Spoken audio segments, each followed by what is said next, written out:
Hello students. Game theory से संबंधित पिछले वीडियो में हमने ये जाना था कि आयताकार खेल की समस्या में सैडल बिंदु सॉल्यूशन किस प्रकार से प्राप्त किया जाता है। यदि कोई खेल इस प्रकार का होता है जिसमें बहुत सारी रणनीतियां होती है, तो उसमें उसका जो सॉल्यूशन है निकालने के लिए क्या करते हैं, सबसे पहले पंक्ति में से न्यूनतम देखते हैं, फिर न्यूनतम में से मैक्सिमम देखा जाता है, न्यूनतम से अधिकतम देखा जाता है, मैक्सिमम उसको कहा जाता है। उसी प्रकार से जो भी कॉलम है, उस कॉलम में से अधिकतम का चुनाव किया जाता है और उस अधिकतम में से न्यूनतम देखा जाता है, उसको मिनिमम कहा जाता है। और जिस स्थान पर मैक्सिमम और मिनिमैक्स बराबर होते हैं, वहां खेल का हल होता है। हमने पिछले वीडियो में आयताकार खेलों में सैडल बिंदु सॉल्यूशन की बात की थी। आज उसी क्रम में हम बीजगणितीय विधि देखेंगे, जिसके माध्यम से भी हम खेल की समस्या का समाधान कर सकते हैं। तो देखिए, हमने यहाँ एक सवाल लिया है जिसमें यूनियन की चार रणनीति है, U1, U2, U3, U4। और इसी प्रकार से कंपनी की भी चार रणनीति है, C1, C2, C3, C4। Company की C1 रणनीति है जिसके तहत वह कठोर रणनीति अपनाएगी, यानी वह वेतन वृद्धि देने में बिल्कुल भी राजी नहीं है। कंपनी की C2 रणनीति तार्किक दृष्टिकोण पर आधारित है, जिसके तहत वह कंपनी अपने वर्कर्स को यह समझाएगी कि किस कारण से वह वेतन वृद्धि नहीं बढ़ा सकती है, कंपनी पहले से ही घाटे में चल रही है, बंद होने के कगार पर है। C3 कंपनी की रणनीति है जिसमें वह कानूनी प्रक्रिया का सहायता लेगी और सरकार के जो नियम है, कानून है श्रम से संबंधित, उसके आधार पर वह वेतन वृद्धि को लागू करेगी। और C4 रणनीति कंपनी की वह रणनीति है जिसके अंतर्गत कंपनी आपसी बातचीत के माध्यम से समस्या का समाधान करने का प्रयास करेगी, क्योंकि कंपनी के पास हो सकता है बहुत बड़ा ऑर्डर हो जिसको उसको समय पर डिलीवर करना हो। इसी प्रकार से यूनियन भी चार रणनीति अपनाती है। U1 रणनीति के तहत यूनियन कठोर रणनीति अपनाएगी, जिसके अंतर्गत वह तालाबंदी करेगी, तोड़फोड़ करेगी, हड़ताल करेगी और भी कुछ कार्य करके वह कंपनी पर दबाव बनाने का प्रयास करती है। कंपनी की यूनियन की C2 रणनीति तार्किक रणनीति पर आधारित रणनीति हो सकती है, जिसमें वह तर्क के माध्यम से बताएगी कि सभी चीजें महंगी हो गई है, अतः मजदूरी दर बढ़ाना भी बहुत जरूरी है। मजदूरों का जीवन निर्वाह सूचकांक है वो बढ़ चुका है, अतः मजदूरी दर में वृद्धि अगर नहीं की जाएगी तो श्रमिकों का जीवन स्तर नीचे गिर जाएगा। इसी प्रकार से यूनियन की U3 रणनीति वह रणनीति है जिसके तहत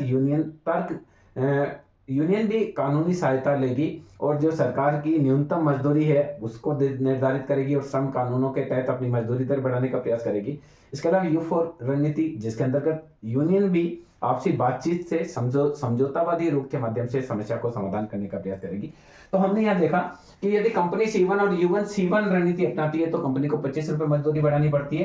कंपनी C2 रणनीति लेती है, यूनियन U1 रणनीति अपनाती है तो कंपनी को 20 रुपए मजदूरी बढ़ानी पड़ती है।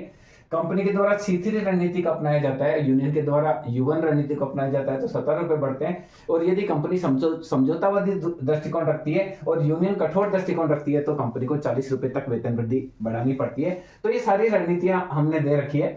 सबसे पहले हम इसका सैडल बिंदु सॉल्यूशन प्राप्त करने का प्रयास करते हैं। यदि सैडल बिंदु सॉल्यूशन नहीं आएगा तो हम आगे की बात करेंगे। तो देखिए, यहां करेंगे हम पंक्ति में न्यूनतम।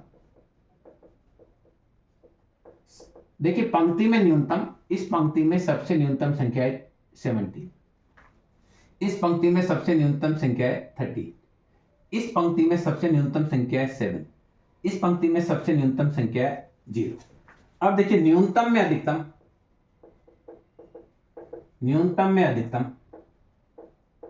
आप देखें इन न्यूनतम में अधिकतम है 17। अब देखिए, इधर हम बात करते हैं कॉलम में अधिकतम। देखेंगे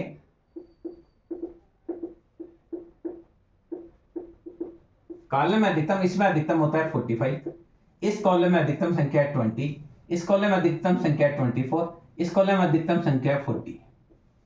इसको बोलते हैं मैक्सिमिन।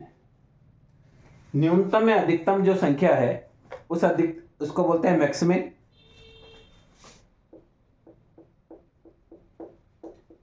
और ये देखिए, अधिकतम में न्यूनतम, अधिकतम में न्यूनतम, इसको मिनिमैक्स बोलते हैं। इसमें है 20। तो यहां देखिए, ये 20 है, ये 17 है। तो इस केस में सैडल बिंदु सॉल्यूशन नहीं प्राप्त होता है। जब सैडल बिंदु सॉल्यूशन नहीं प्राप्त होता है तो हम इस खेल का हल दूसरी विधि से करेंगे, जिसे छा जाने का नियम या बीजगणितीय विधि कहते हैं। छाजी आने का नियम का तात्पर्य क्या है? यदि यूनियन को ये लगता है कि मेरी एक रणनीति से मेरी दूसरी रणनीति में मुझे हर स्थिति में फायदा हो रहा है, चाहे कंपनी C1 रणनीति को प्रयोग में ले, चाहे C2 को ले, चाहे C3 को ले, C4 को ले, अगर यूनियन को ये लगता है कि मेरी जो एक रणनीति है उसकी तुलना में मेरी दूसरी रणनीति उस पर छाई हुई है, तो कंपनी यूनियन उस रणनीति को छोड़ देगी। इसी प्रकार से कंपनी को ये लगता है कि इसकी C1, C2, C3, C4 जो रणनीतियां हैं उनमें से कोई रणनीति ऐसी है जो दूसरी रणनीति की तुलना में कम वेतन वृद्धि देती है, तो कंपनी ऐसी रणनीति को अपनाएगी और जिसमें ज्यादा वेतन वृद्धि देनी हो रही है उसको वह छोड़ देगी। इस प्रकार से छा जाने के नियम के तहत यूनियन भी अपनी रणनीति का त्याग करेगी और जो कंपनी है वो भी अपनी अपनी रणनीति का त्याग करेगी और लास्ट में उसका बीजगणितीय हल निकाला जाएगा। तो देखिए इसको हम चर्चा करते हैं किस प्रकार से। यहाँ सैडल बिंदु सॉल्यूशन नहीं है क्योंकि यहाँ 17 है या 20 है, तो सैडल बिंदु सॉल्यूशन नहीं है, तो ऐसी स्थिति में हम छा जाने के नियम का प्रयोग इसमें करेंगे। तो यहाँ देखिए हमने पहले ये चेक करने के लिए कहा था कि सैडल बिंदु सॉल्यूशन। अब देखिए हम यूनियन की बात करें तो यूनियन को यहाँ देखिए यहाँ 0 रुपए बढ़ते हैं या 25 बढ़ते हैं। यूनियन को अगर U4 है समझौतावादी में यूनियन समझौता करना चाहती है, कंपनी कठोर रखती है तो 0 ही बढ़ते हैं, जबकि दोनों कठोर रखते हैं तो 25 बढ़ते हैं। तो यहाँ देखिए यहाँ 0 बढ़ते हैं 25, यानी यूनियन को इसमें फायदा है। यहाँ 9 रुपए ही बढ़ते हैं या 20 रुपीज बढ़ते हैं तो यूनियन को यहाँ पर भी फायदा है। यहाँ 16 बढ़ते हैं 17 बढ़ते हैं यानी यूनियन को इस वाले में भी फायदा है। यहाँ 5 बढ़ते हैं या 40 बढ़ते हैं, इसका मतलब यूनियन की जो चौथी रणनीति है उसकी तुलना में यूनियन की फर्स्ट रणनीति हर स्थिति में बेटर स्थिति है, क्योंकि यूनियन को यहाँ 0 बढ़ रहा है या 25, या 9 बढ़ रहा है या 20, या 16 बढ़ रहे हैं या 17, या 5 बढ़ रहे हैं या 40, तो हम कहेंगे कि यूनियन की U1 रणनीति U4 पर छाई हुई है, अतः यूनियन U4 को छोड़ देगी। कंपनी यूनियन को लग गया कि समझौतावादी करने से नुकसान ही है, तो यूनियन क्या करेगी? U4 रणनीति को पूरी तरह से छोड़ देगी, हटा देगी। क्लियर? अब देखिए रणनीति U4 हट गई, मैं वापस नहीं लिख रहा हूं, हटा दी रणनीति। अब यूनियन के पास 3 रणनीति रह गई, कठोर रणनीति, तार्किक दृष्टिकोण, कानूनी दृष्टिकोण। कंपनी के पास है C1, C2, C3, C4, company के पास वो की वही है, कठोर रणनीति, तार्किक दृष्टिकोण, कानूनी और समझौतावादी। अब देखिए कंपनी अपना टेस्ट करती है कि अगर वो तार्किक दृष्टिकोण रखती है तो 20 रुपीज बढ़ाने पड़ते हैं, समझौतावादी में 40 बढ़ाने पड़ते हैं। देखिए तो यहां पर यहां कम बढ़ाने पड़ रहे हैं, ये इस पे नहीं छा रही। अब दूसरी हम चेक करते हैं। देखिए कंपनी को यहाँ 25 रुपीज देना पड़ रहा है या 20 देना पड़ रहा है, यानी कंपनी कठोर रणनीति अपनाती है तो 25 रुपए वेतन वृद्धि करनी पड़ती है, जबकि तार्किक में 20 ही देने पड़ते हैं। अगर भाई यहाँ 30 देने पड़ते हैं, यहाँ 19 ही देने पड़ते हैं, यहाँ 45 देने पड़ते हैं, 17, तो देखिए कंपनी की दृष्टि से C1 रणनीति है उसमें इसको ज्यादा पैसा देना पड़ रहा है, C2 में कम देना पड़ रहा है। प्रत्येक स्थिति में यूनियन फर्स्ट ले रही है, यूनियन पहली रणनीति अपनाती है तो ही कंपनी को ये वाली ज्यादा पे कर रही है कम। यूनियन दूसरी लेती है तो भी यहाँ ज्यादा पे हो रहा है, यहाँ कम। यूनियन तीसरी रणनीति काम में लेती है तो भी यहाँ ज्यादा पे करना है, यहाँ कम। तो ऐसी स्थिति में कंपनी क्या करेगी? C1 का त्याग कर देगी। क्या करेंगे? अब देखिए हम क्या करेंगे, यहां लिखेंगे कंपनी को C1 रणनीति में C2 की तुलना में हर स्थिति में अधिक पैसा खर्च करना पड़ता है, अधिक वेतन वृद्धि देनी पड़ती है।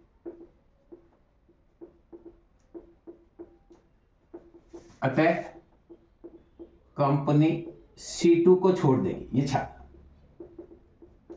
तो इसका मतलब देखिए कंपनी C1 को छोड़ देगी, जिसमें ज्यादा देना है वही छोड़ेगी।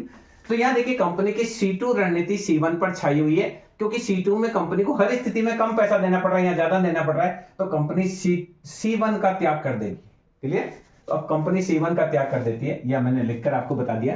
तो अब कंपनी C1 का त्याग कर रही है, मैंने C1 हटा दिया। अब देखिए कंपनी के पास 3 रणनीति है, C2, C3, C4। यूनियन के पास 3 रणनीति है, U1, U2, U3। यानी कंपनी ने कठोर रणनीति छोड़ दी, यूनियन ने कठोर रख रखी है, यूनियन ने समझौतावादी छोड़ दी। अब वापस देखिए यूनियन का चेक करते हैं। यूनियन को यहाँ 20 रुपीज बढ़ रहे हैं या 19 ही बढ़ रहे हैं, या 17 बढ़ रहे हैं या 13 ही बढ़ रहे हैं, या 40 बढ़ रहे हैं या 15 ही बढ़ रहे हैं। यानी U2 की तुलना में U2 की तुलना में U1 रणनीति U2 पर छाई हुई। देखिए यूनियन का आप देखिए, यूनियन अगर तार्किक दृष्टिकोण रखता है तो 19 रुपीज इंक्रीज होता है, जबकि कठोर रखता है तो 20 बढ़ता है। यूनियन तार्किक दृष्टिकोण रखता है, कंपनी C3 रणनीति रहती है तो कंपनी का तार्किक यूनियन में 13 ही बढ़ते हैं, जबकि यहाँ 17 बढ़ते हैं, यहाँ 15 ही बढ़ते हैं, यहाँ 40 बढ़ते हैं। तो यहाँ क्या है, यूनियन की U1 रणनीति U2 पर छाई हुई है, यानी U2 की तुलना में U1 में कंपनी यूनियन को हर स्थिति में फायदा है। तो हम लिखेंगे यूनियन की U2 रणनीति U1 पर छाई हुई है, अतः U1 रणनीति, देखिए उल्टा, U1 रणनीति U2 पर छाई हुई है, क्योंकि देखिए यहां ज्यादा मिल रहा है या कम मिल रहा है, यहां ज्यादा मिल रहा है या कम मिल रहा है, यहां ज्यादा मिल रहा है, अतः यूनियन U2 को छोड़ देगी, तो यूनियन इसको भी छोड़ देगी, तो अब यूनियन के पास U2 भी चली गई। अब रही क्या है, ये देखिए कंपनी की 3 रणनीति रही है। कंपनी की रही है C2, C3, C4, यूनियन की रही है U1, U3। अब देखिए कंपनी अपना चेक करती है कि मैं ये रणनीति रखती हूं तो 20 रुपए देने पड़ते हैं, या 40 देने पड़ते हैं, या 7 रुपए देने पड़ते हैं, या 10 रुपए देने पड़ते हैं, तो यू लग रहा है कि U4 इसके लिए बेकार है। कंपनी की C2 रणनीति C4 पर छाई हुई है, क्योंकि C2 में कंपनी को यहाँ 20 रुपए ही वेतन वृद्धि देनी पड़ती है, इसको अपनाए तो 40 देनी पड़ती है, इसको अपनाए तो 7 रुपीज इंक्रीज करना पड़ता है, इसको 10 इंक्रीज करना पड़ता है, यानी C2 की तुलना में C4 एकदम खराब है कंपनी की दृष्टि से, तो कंपनी C4 का त्याग कर देगी। तो यहां देखिए हम लिखेंगे, आप बार बार लिखने की जरूरत नहीं है, हम यूं लिखेंगे कंपनी की C2 रणनीति C4 पर छाई हुई है। कंपनी को C2 रणनीति के तहत प्रत्येक स्थिति में कम वेतन वृद्धि देनी पड़ती है C4 की तुलना में, अतः कंपनी C4 को छोड़ देगी। तो अब देखिए C4 को कंपनी ने छोड़ दिया। अब देखिए 2/2 का मॉडल हो गया है। अब देखिए इसकी तुलना में यहां कम देना पड़ रहा है, तो इसकी तुलना में यहां ज्यादा देना पड़ रहा है, यानी कंपनी कोई सी रणनीति नहीं छोड़ सकती। यूनियन को यहाँ 20 रुपए बढ़ते हैं, 7 ही बढ़ते हैं, पर यहाँ 17 बढ़ते हैं, यहाँ 24। न तो यूनियन कोई साथ छोड़ सकती है, न ही कंपनी कोई साथ छोड़ सकती है। तो अब हमारे पास रणनीति रही है C2, C3, U1, U3, और पॉइंट्स 20, 17, 7, 24। अब ये हमारे पास बच गई है। अब देखिए बीजगणितीय हल किस प्रकार से इसका किया जाता है। हम 2 मेथड की चर्चा करेंगे, 2 मेथड से हम इसका बीजगणितीय हल निकालने का प्रयास करेंगे। तो देखिए बीजगणितीय रीति,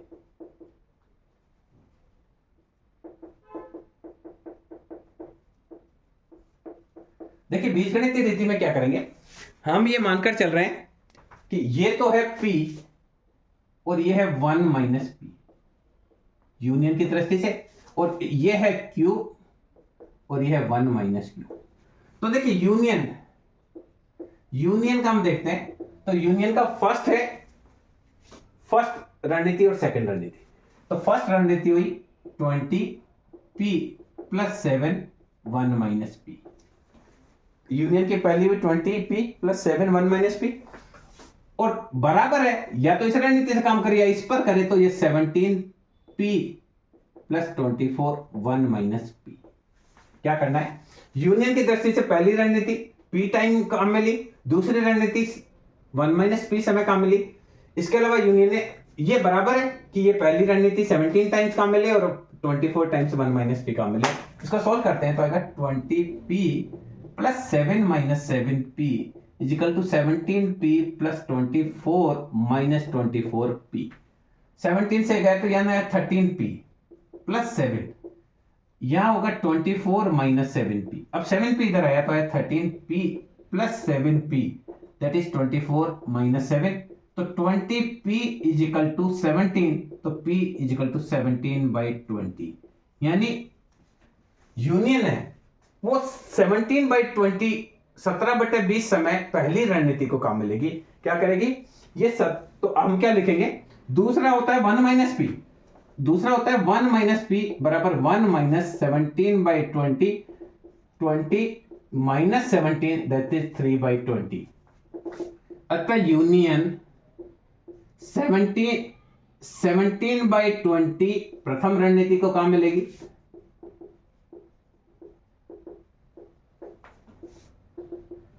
वह 3/20 समय दूसरी रणनीति काम मिलेगी।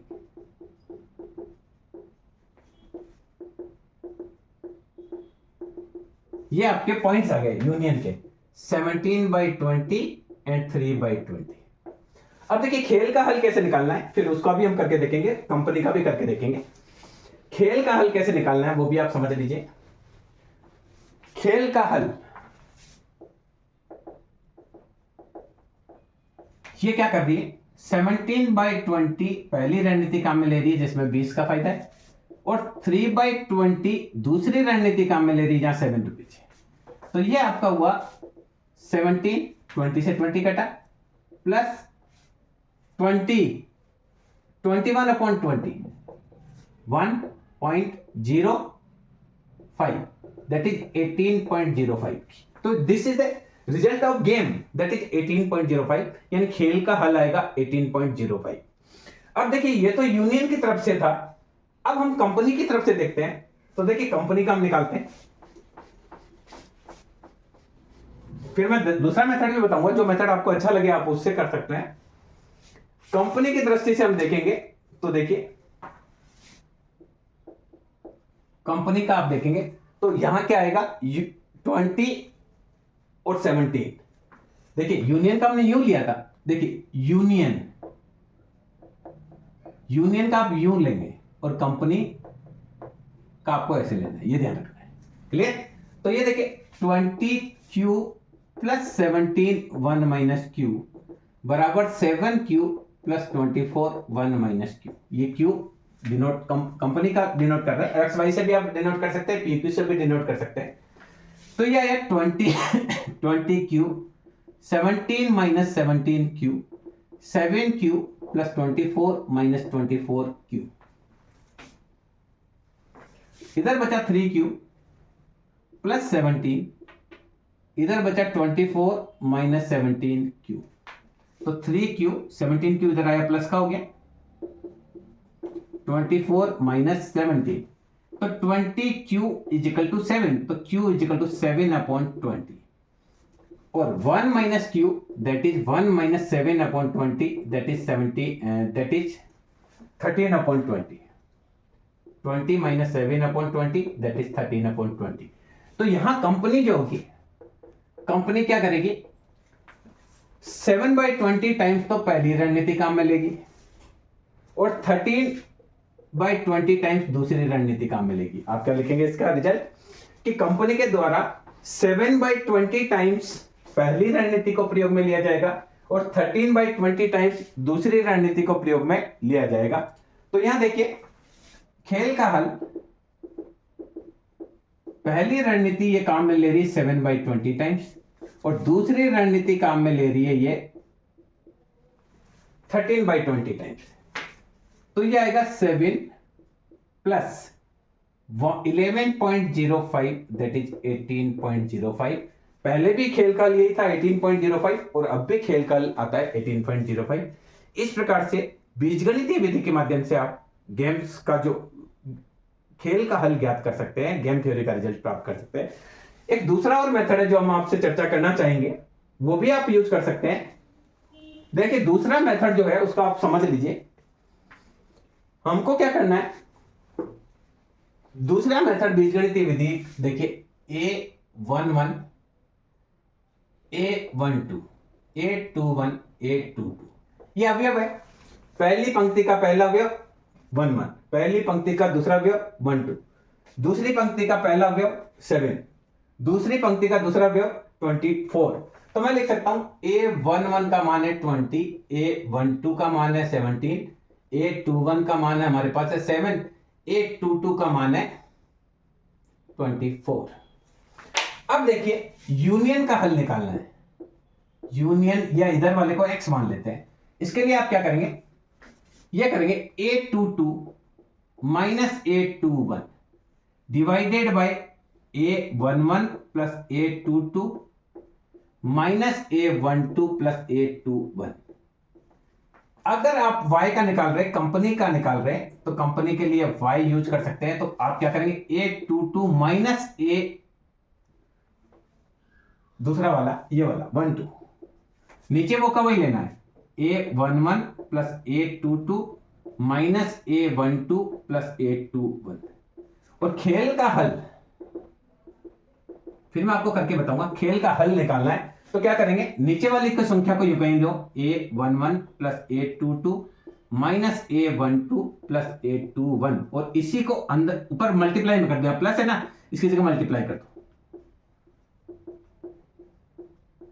ये दूसरा तरीका है, इस साइड वाले को x मान रहे, ऊपर वाले को y मान रहे, तो एक यूनियन का हल आ जाएगा, दूसरे से कंपनी का हल आ जाएगा, तीसरे से खेल का हल आ जाएगा। तो करना क्या है, देखिए 24 से 7 घटाना है,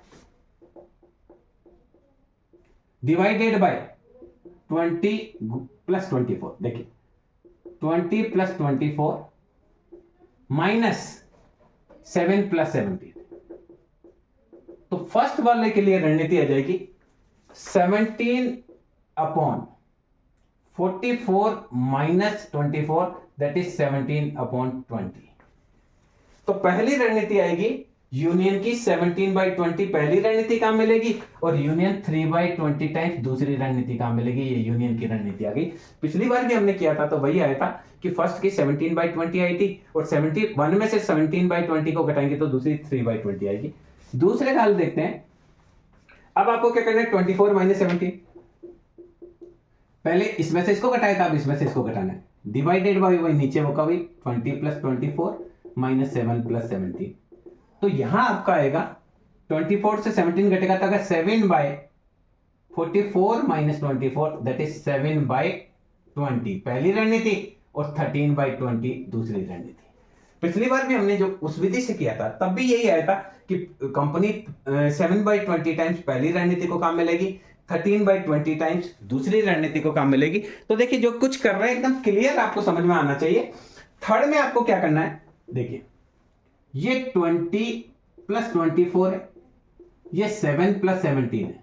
यहां आप 20 को 24 से गुणा कर दीजिए, 7 को 17 से गुणा कर दिए, इसका रिजल्ट निकालेंगे आएगा तो आप कैलकुलेटर से कर लीजिए 18.05 ही आएगा।